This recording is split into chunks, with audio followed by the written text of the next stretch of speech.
तासगाव तालुक्यातील मणेराजुरी येथील महालक्ष्मी ज्वेलर्स या सराफ दुकानात घरफोडी करून चांदीचे दागिने चोरणाऱ्या राहुल दादासो जमदाडे व्यवसायी 29 राहणार रामलिंग शाळेजवळ मणेराजुरी तालुका तासगाव याला स्थानिक गुन्हे अन्वेषण शाखेच्या पथकाने मुद्देमालासह अटक केली आहे।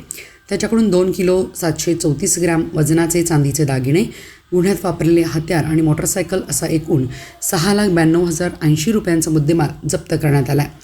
पोलिसांनी दिलेल्या माहितीनुसार 9 जुलै 2026 रोजी मणेराजुरी येथील महालक्ष्मी ज्वेलर्स दुकानाचे कडी-कौंडे तोडून अज्ञात चोरट्यांनी चांदीचे दागिने लंपास केले होते।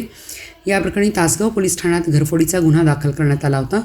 पोलीस अधीक्षक तुषार दोशी यांच्या मार्गदर्शनाखाली स्थानिक गुन्हे अन्वेषण शाखेचे पोलीस निरीक्षक संजीव झाडे यांनी विशेष पथक तयार करून आरोपीचा शोध सुरू केला। दरम्यान पथकाला मिळालेल्या गुप्त माहितीनुसार यशवंतनगर ते वसंतदादा कारखाना मार्गावरील मदनभाऊ पाटील बालउद्यानाजवळ एक संशयित चोरीचे दागिने विक्रीसाठी येणार असल्याची माहिती मिळाली।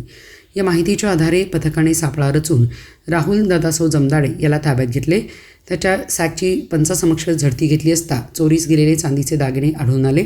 सुरुवातीला उडवाउडवीची उत्तरे देणाऱ्या राहुल याने कसून चौकशीत महालक्ष्मी ज्वेलर्सचे कुलूप पक्कडीच्या साहाय्याने तोडून चोरी केल्याची कबुली दिली। पोलिसांनी आरोपीकडून 2 किलो 734 ग्रॅम वजनाचे चांदीचे दागिने, गुन्ह्यात वापरलेले हत्यार आणि मोटरसायकल जप्त केली आहे। आरोपीसह जप्त मुद्देमाल पुढील तपासासाठी तासगाव पोलीस ठाण्याच्या ताब्यात देण्यात आला असून अधिक तपास सुरू आहे।